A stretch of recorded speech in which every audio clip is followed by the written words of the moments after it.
I am not inclined to make a mountain out of a molehill. In childhood, my history teacher described me as extremely taciturn. I didn't know what it meant, so later at home, I looked it up and found it meant restrained and uncommunicative. This largely remains true today. In fact, at work, I am known, or rather, was known as Laconic Lewis, because my name is Lewis Porter. I earned a degree in business administration, and my first job was at ALA, working with Arthur Long himself, who founded the company 30 years ago. Although I wasn't exactly what you would call his right-hand man, I was certainly in the upper tier of his management team. After 3 years there, I met Penny Lane, who worked in the marketing department. Yes, her father, Arnold Lane, was a Beatles fanatic and a bit of an idiot, at least in my opinion. We got along, fell in love, and got married. We bought a 3-bedroom apartment in a fairly decent part of our city, not far from our company offices. Although Penny wasn't exactly my first girlfriend, she was the first woman I truly felt comfortable with. Am I quiet and shy? Probably, looking back on my life. But with her, I felt open. We often talked late into the night, discussing having children and considering buying a detached 4-bedroom house in a promising part of the city. Obviously, I loved Penny, but as it turned out, Penny no longer loved me. I wonder, did she ever love me? But she didn't have the decency to tell me about it. How did I find out? I'll tell you. Arthur was always keen on the company attending exhibitions, starting from the early days when he pretended to be a visitor, wandering around the shows, meeting people, making business connections, and avoiding getting thrown out by security, to our current days when Arthur Long Associates often sponsored exhibitions.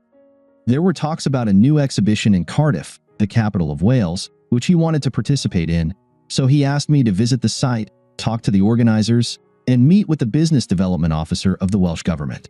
Actually, the last meeting was cancelled because the organizer was called to a meeting at the Welsh government office in Holyhead, which was at the other end of Wales, at the very top.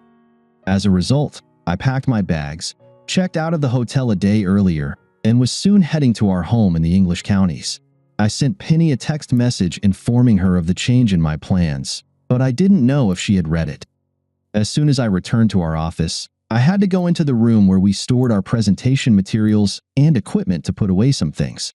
While I was there, I discovered that my marriage had ended quite some time ago, but no one had bothered to inform me of this fact. The storage area was a large basement designed as a warehouse with various zones for storing different exhibition materials, from brochures to trade show stands, all organized in an alphanumeric system. As luck would have it, I was at the far end of the room, around the corner. 2 of my colleagues came in shortly after me. They started talking, and their words destroyed my marriage. Due to the cavernous nature of the room, the sound of their voices carried very well. Have you heard anything more about Penny Porter and that jerk Dave Rogers? No. What's new now? Turns out, Dave was supposed to go to Cardiff to check out the new trade show at the Motorpoint Arena in Cardiff, but he turned to Arthur and said, "Why not send Porter instead? That way, he'll be out of the way of what I have planned." No way, seriously? He was that brazen? The cheeky bastard. I don't know why Arthur puts up with that. And he must have known that Dave meant to get cozy with Penny Porter. It's all about nepotism, really. You see, Dave has something that poor Lewis Porter will never have. Dave's mom is Arthur's younger sister, so he gets away with all sorts of crap that no one else would. Yeah, that makes sense. Explains Dave's seemingly charmed life. I feel sorry for Lewis. The poor guy has done a tremendous amount of work for Arthur over the years, and instead of the board position he might have expected as a reward, Arthur sends him on a wild goose chase, allowing his bloody nephew to sleep with Lewis's wife. It's disgusting, isn't it? Don't get me started. I thought about anonymously warning Lewis, but it's not easy. I can't let it get back to Arthur, or I'll lose my job, and with the damn mortgage we took on and the expenses for our 2 kids, I just can't risk it. Yeah, I get what you mean. I'm in the same boat, really. Hand me that box, will you?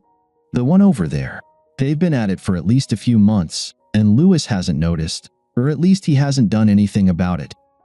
Maybe he knows but either doesn't mind or, like everyone else here, is too scared to say anything. After all, there are rumors that Arthur is considering promoting Lewis to the board of directors, So rocking the boat right now wouldn't be a good move. No, I don't think Lewis stands a chance. Who knows about his wife's affair? Actually, almost everyone in the company. Anyone in the upper tier, certainly all the C-level management. Maybe some others too. Maybe. You know how rumors spread. Anyway, is it true that Penny is planning to divorce the poor guy and marry Dave? I heard that too, though I don't know if it's 100% true. They left the room, having done their work, and at the same time, destroyed my marriage. I didn't even recognize their voices. I finished putting things away and decided to leave the building. It turned out that everything I thought was wrong. The love of my life and my wife was neither the love of my life nor truly my wife. My boss, friend, and mentor was actually a vile piece of crap, and my career at ALA was not at all what I thought it was. In fact, it was all over. My colleagues, whom I thought I could trust, clearly weren't worth my spit, let alone my trust. Within a few minutes, I lost everything that was dear to me. My wife, my future children, my home, and my job. Both of my parents had died before I met Penny, and I was an only child, so losing Penny was a huge blow for me. She was like that song from many years ago.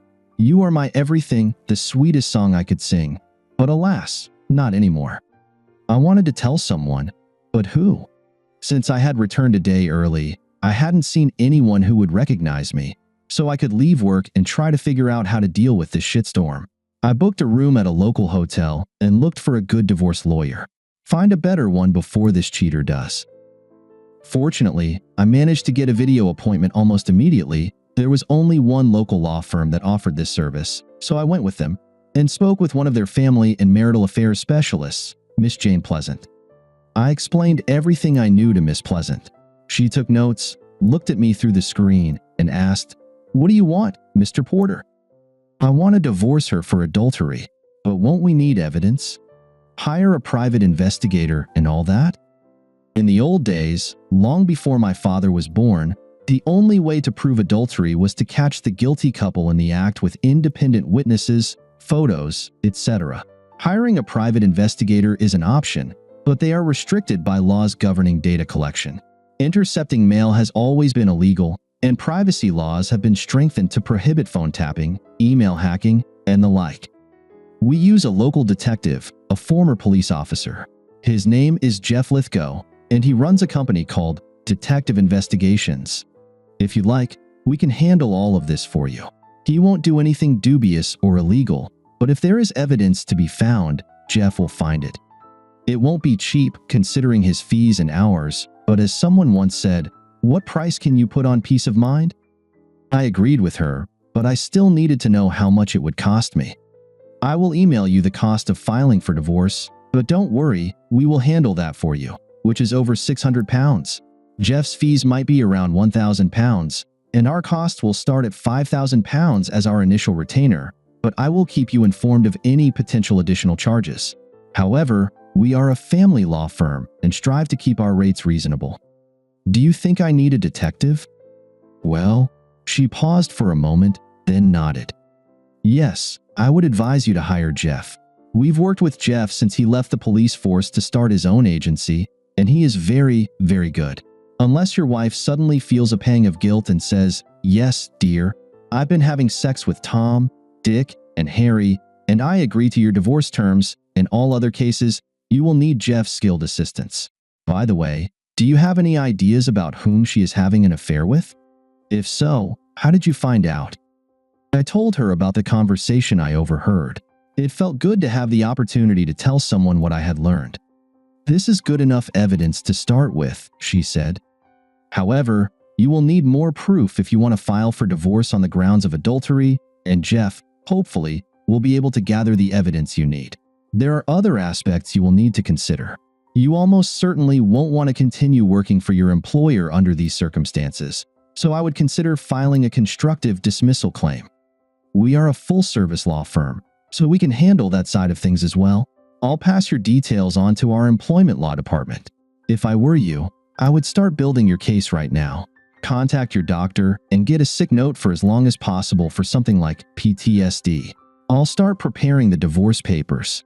If you decide to reconcile with your wife, We can easily withdraw the case. Is reconciliation a possibility? I thought for a few seconds before answering. No, not a chance. If what those guys said is true, she wants to divorce me and marry Dave Rogers, and I don't see any possibility of reconciliation. She nodded and said, "Yes, I can understand that. I'll also pass your details to Jeff so he can get started." After we finished our conversation, I called my private medical service and was able to schedule a video appointment almost immediately. They emailed me a sick note for 3 months, citing PTSD due to a hostile work environment and psychological issues. I also received a prescription for paroxetine for my PTSD. I sent the sick note to my employer's HR department. I decided to take the bull by the horns and call Penny. "Hello?" She answered the call. Did I detect suspicion in her voice? "How are you, Lewis? Are you planning to come back tomorrow?" "Actually, I'm already back in town." When I went to the office, I overheard a conversation between 2 colleagues. They were talking about you and Dave Rogers. Turns out, Rogers is Arthur's nephew. "Is it true that you have a relationship with Rogers?" She gasped and asked, "What did you hear?" "That you've been having a sexual relationship with him for many months, and that you plan to divorce me and marry him. Is that true?" She paused before responding. "I wish this hadn't happened, Lewis. I wanted to tell you myself, discreetly and with care. I still have feelings for you, but I love Dave more. I'm sorry, but that's the way it is. Do you realize this whole situation is so messed up that I'll have to leave the company?" "Oh no." "Why?" "Because all my colleagues in management know. And apparently Dave talked his bloody Uncle Arthur into sending me to Cardiff instead of him, so he could spend his time having sex with you. Did you know about this?" "No, Lewis. I didn't know. And if that's true, well, I'll have to talk to Dave. Whatever is going on between him and me shouldn't involve you or humiliate you in this way. It was wrong. Everyone knows Rogers asked his uncle to get me out of the way so he could sleep with you. How many times has this happened? Was Cardiff just one instance, or has it happened other times?" I don't think so." It was obvious that it had, but Penny didn't want me to know just how much of a crap she was. "Are you coming home?" "No, I'm not coming home. I'm staying at a hotel right now, and soon I'll find something more permanent." I ended the call. What should I do? Get drunk? Why? What did my mind and body deserve to be punished for what that scum Penny did? I went to the hotel bar, had a rather decent burger, drank 3 pints of beer, and retired for the night. The next morning, I called a friend who owns several apartment buildings in our city. We arranged to meet for coffee, and he made me an offer I couldn't refuse. He offered me a modest furnished 2-bedroom apartment and a job as the building manager. We signed the agreement, I got the keys, and I moved in that evening. After lunch, I headed to my former home. Fortunately, Penny was either at work or out with Dave, so I was able to get everything I needed from home: passport, papers, clothes, etc. I felt depressed but managed to cope by consulting with my private doctor. I had long written off ALA as a bad job. I must say, the investigator recommended by the lawyers was damn good. He got photos of those bastards together, and he obtained sworn statements from people who knew about the affair. Apparently, Dave Rogers had made quite a few enemies in the company who were more than willing to get back at him. In fact, I wondered if my 2 anonymous informants realized I was in the room and intentionally talked about the affair to give me a clue. I suppose I'll never know the truth, but I'll always be grateful to them. I decided to get tested for STDs, and fortunately, everything was clear. The divorce went through, and my constructive dismissal claim was processed through the UK's employment tribunal system. The employment tribunal system is far less complex than the standard UK courts. They tend to be more flexible. For instance, the employment judge, although a judge, never wears wigs or robes.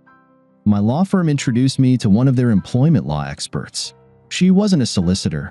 She was an executive lawyer named Karis Morgan. She was Welsh, as her name suggested.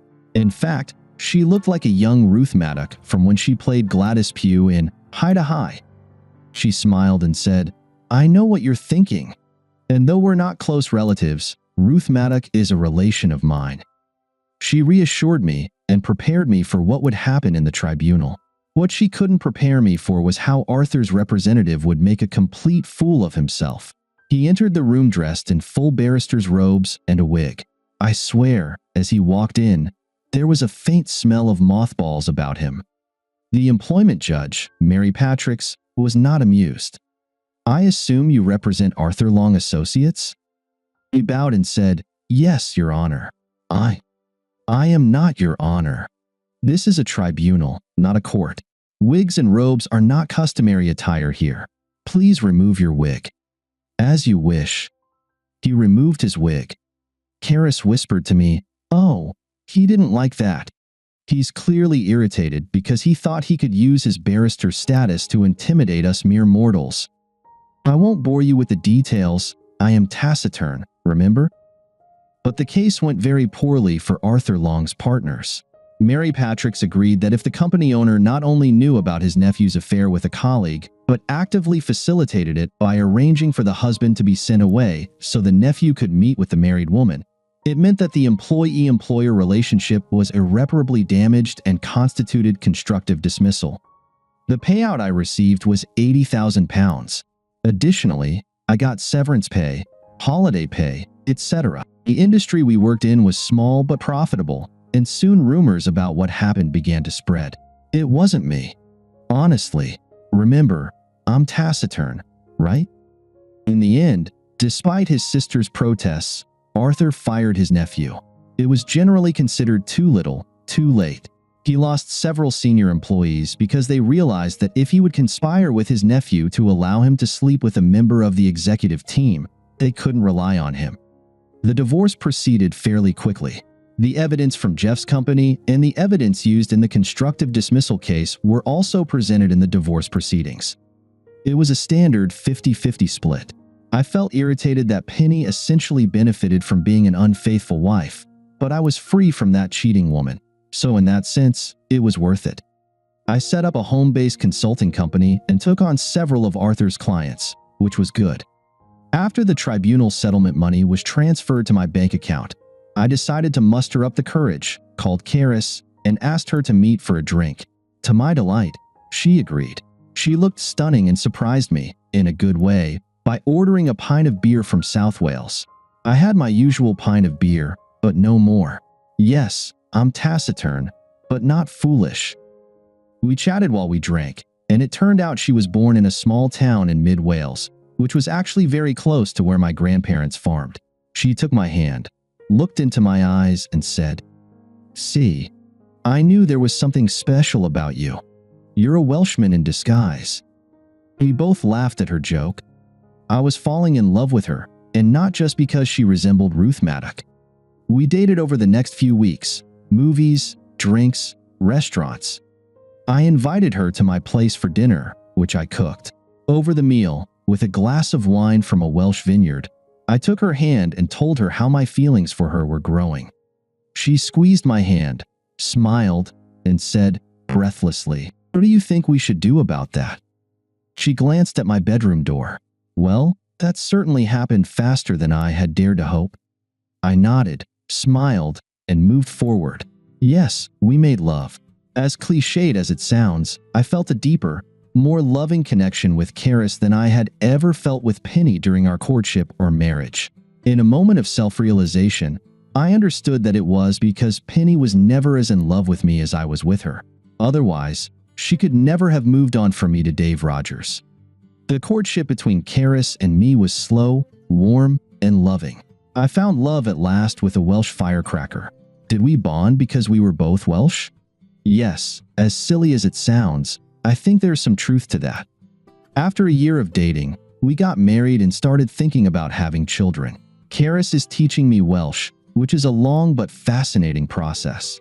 We moved to Mid-Wales. She partnered with a law firm in Machynlleth, and I continue consulting from our 4-bedroom home near the town center. Oh, those conversations about having children? They've turned into discussions about what color to paint the nursery. It's been 2 months now, and we couldn't be happier. Did Penny and Dave get married? I don't know, and honestly, I don't care. Taciturn, that's me. Thank you, Penny.